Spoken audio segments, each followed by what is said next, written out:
CAPFAC 2026 के written exam में अभी भी आपके पास टाइम है। अभी भी आपके पास ऑलमोस्ट 40 डेज बचे हुए हैं। इन 40 डेज को सही तरीके से यूटिलाइज करो, सही तरीके से यूज करो। Every candidate is unique. आप अपने आप में यूनिक हो। आप अपने को पहचानो कि यस, हमारा कहाँ स्ट्रेंथ है और कहाँ वीकनेसेस है। जहाँ स्ट्रेंथ है वहां आप स्ट्रेंथ को मेंटेन रखो, और जहां भी वीकनेसेस है उसको वर्क करो। ये इतने डिफिकल्ट नहीं है।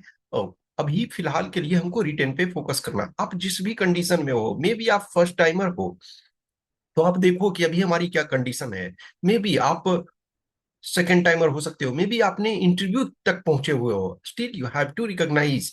इसमें से मैं कुछ बच्चों का मार्क्स आपको बता रहा हूँ, दिखा रहा हूँ कि आप ऐसे सिचुएशन में यदि हो, आप किसी भी सिचुएशन में हो सकते हो, तो उसको इम्प्रूव करने की कोशिश करो। अब इस पर्सन को देखो।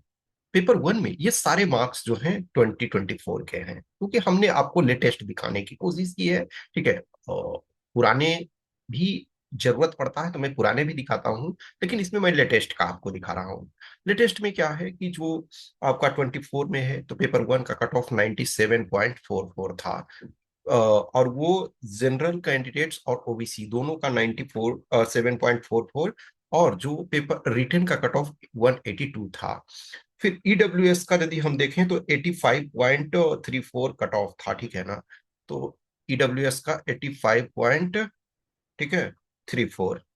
और इनका जो रिटेन का कट ऑफ था 167। और एसटी में भी देखा जाए तो 84.68 और 86.03 इसी आसपास में थे, ठीक है। तो यानी कि जो रिटेन कट ऑफ है, तो 182 जनरल एंड ओबीसी, 167 जो है ईडब्ल्यूएस, 164 एससी, और 168 एसटी। ये कट ऑफ आपके। अब देखो, यदि इनका मार्क्स देखो, पेपर वन, आप पेपर वन का देखो, बहुत अच्छा मार्क्स है। और यदि आपका 97.44 है, उसमें 139 है, तो इसको हम बहुत अच्छा कर सकते हैं। लेकिन पेपर वन में आप पेपर टू में देखो, ये बहुत पैथेटिक कंडीशन है। 59। मैं अब अगेन एंड अगेन मैं किसी भी कैंडिडेट को डिमोरलाइज नहीं कर रहा हूँ। मेरा ये टारगेट है दिखाने का, यस, आपके पास अभी टाइम है। आप अवेयर रहो, आप अपने को पहचानो। आज के टाइम में आप कभी भी ये मार्क्स एक्सेप्ट नहीं कर सकते हो। ये इस वजह से नहीं है कि ये बच्चा नहीं जानता। आई नो पर्सनली, इस पर्सन को मैं पर्सनली जानता हूं, और अच्छा खासा टाइम से जान रहा हूं। इसका प्रॉब्लम क्या है? आपने प्रैक्टिस प्रॉपर तरीका से नहीं किया। सिर्फ प्रैक्टिस की कमी के कारण कि अच्छा मैं तो सीएससी का प्रिपरेशन कर रहा हूं, हो जाएगा। कभी कभी ऐसे नहीं होते हैं। तो देखो, एकदम क्लोज में आप पहुंचे हुए हो। इंटरव्यू में भी ठीक है। मैं इसको आज के डेट में एक्सेलेंट तो नहीं कहूंगा, लेकिन अच्छा मार्क्स है।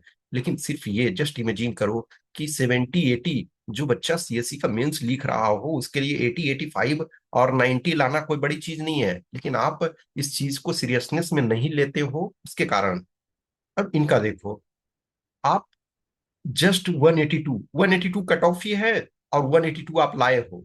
समझ सकते हो ना कि आपके ऊपर कितना प्रेशर होता है। आप आपने इंटरव्यू दिया, ठीक है। ये वो बच्चे हैं जिन्होंने इंटरव्यू सबने दिया है। कुछ का मैं मार्क्स दिखा रहा हूँ, कुछ का मैं मार्क्स नहीं दिखा रहा हूँ इंटरव्यू का। लेकिन ये सारे बच्चे, अब आप 182 जो कट ऑफ है और वही 182 पे आए हो, तो समझ सकते हो ना कि आपके लिए बहुत पैथेटिक कंडीशन में है। आप इसमें से देखो, आपका जो कट ऑफ है 182 है, उसमें से आप 187 हो, तो जस्ट 5 मोर देन दैट। तो आपके लिए बहुत चैलेंजिंग, यहाँ आपके पास स्कोर था, यहाँ आपके पास इनफ स्कोप था इंक्रीज करने का। इनका आप देखो, ठीक है, 182 कट ऑफ है, आप 182 पर ही हो। तो बहुत ये आपके लिए चैलेंजिंग है, दोनों में आपके पास स्कोप है। ये देखो, वन, ये आपका 59, जस्ट सोचो, 59 ये बहुत पैथेटिक है। इसमें आपका 94.44, सॉरी 97 ये इनका जनरल का ये है, तो ये आपके एससी कैंडिडेट ये हैं। ये एक एससी कैंडिडेट हैं, और एक ये एससी कैंडिडेट है, ठीक है। ये आपके एससी कैंडिडेट ये हैं, ठीक है।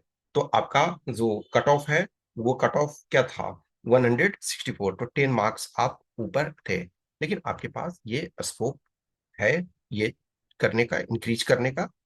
अब देखो यहाँ आपका क्या है, 182 कट ऑफ है, 182 ही आप लाए हो। तो देखो इसमें आपको चाहिए, फिर इंटरव्यू में आपको एक्सेलेंट मार्क्स चाहिए ना, वो दिक्कत होता है। इसमें देखो आप, ठीक है, आप रिटर्न क्वालिफाई कर गए, लेकिन दोनों में आपका बहुत खराब है। 58, यहाँ देखो 59 आपका है।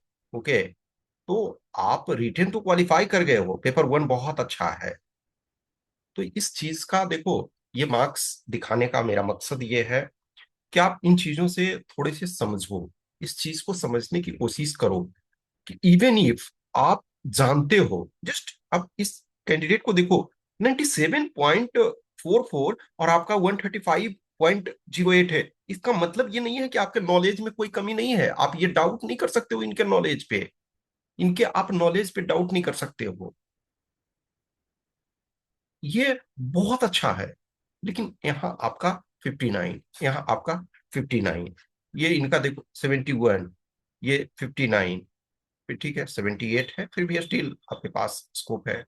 82 है, ठीक है, लेकिन इनका सिंस देख रहे हो इसमें भी मार्क्स नहीं आया, पेपर वन में भी नहीं आया, और पेपर टू में भी थोड़ा सा और जरूरत था, इंटरव्यू में भी आपका, तो तीनों में आपको एक तरफ से चाहिए थे 10-10, कम से कम तो चाहिए थे। इसमें तो एक तरह से 20 चाहिए थे, 20 चाहिए, इसमें आपका 10, इसमें आपका भी 10 मिल जाता तो फिर सिलेक्शन। तो आप में से बहुत सारे बच्चे में, ये दिखाने का मेरा मकसद ये है कि आज की डेट में किसी भी कीमत पे आप 80 से कम पेपर टू में नहीं स्वीकार कर सकते हो। पेपर वन का जो कट ऑफ है, मिनिमम कोशिश करो कि आपके पास 10% ऊपर होने चाहिए।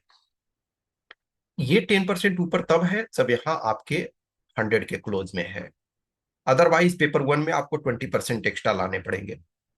20% है वो, यदि आपका 80 है, 80 के कुल में तो 20%, और ठीक है, 20% कम से कम ऊपर लाना पड़ेगा। 100 एटलीस्ट पेपर टू में है, तो आपको 10% कम से कम ऊपर लाना होगा। जितना भी रिटेन का कट ऑफ हो, रिटेन का जो भी कट ऑफ है, जैसे 182 कट ऑफ था, तो उसमें से आप कोशिश करो कि हमारा 20% एक्स्ट्रा हो, तो 20% इसमें आप ऐड करते हो, तो आपका ये 812 218 होता है। तब क्या सिचुएशन है कि आप जनरल कैंडिडेट हो, तो आपका 90 प्लस, ठीक है ना, मान के चलो 95, 95 प्लस ये आप ला रहे थे, तो आपका सिलेक्शन हो जा रहा है।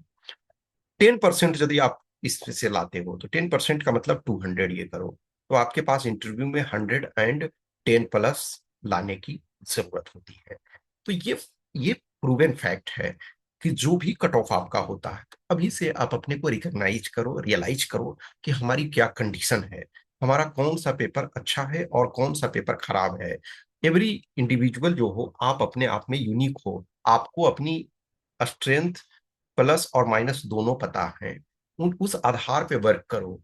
अदरवाइज आप एक साल मेहनत करते हो, फिर उसके बाद लास्ट का जो मोमेंट होता है, उसमें रिवीजन आप नहीं करते हो, उसमें आप प्रैक्टिस नहीं करते हो, आप मल्टीपल टाइम, बहुत बच्चे होते हैं कि मल्टीपल एग्जाम्स में लगे हुए रहते हैं, तो थोड़ा ये आया एग्जाम तो इसमें भी 2 मंथ्स पढ़ लिए, दूसरा एग्जाम आया उसमें भी 2 मंथ्स पढ़ लिए, तो उसमें भी कुछ का दिक्कत होता है। कुछ का कम आने का एक मकसद ये होता है कि बहुत सारे बच्चे हैं, अच्छा एमसीक्यू का प्रैक्टिस करते रहते हैं, और ठीक है एमसीक्यू में तो अच्छा कर लिए, और सेकंड पहले पेपर में गड़बड़ हो जाता है।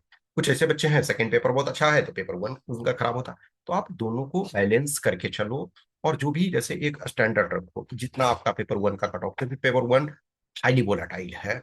आपने ऑलरेडी, हमने मल्टीपल टाइम आपको दिखाया हुआ कि 97.44 आपका 24 में है, तो 21 में आपका यही 138 था, 138 और ये 90। लेकिन आप पेपर टू का जो डिफरेंस देखोगे, पेपर रिटेन और माइनस पेपर वन का जो डिफरेंस देखोगे, यानी पेपर टू में आपको 85, 88 मिनिमम, 88 चाहिए, ठीक है।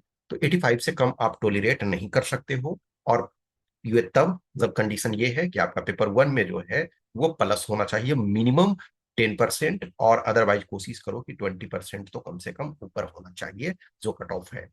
तो टोटल यदि आपके पास 10% कट ऑफ से ऊपर है, तो आपको 110 के करीब लाना पड़ेगा इंटरव्यू में। यदि आपका 20% ऊपर है तो इवन 95 भी आप इंटरव्यू में लाओगे तो आपका सिलेक्शन होगा।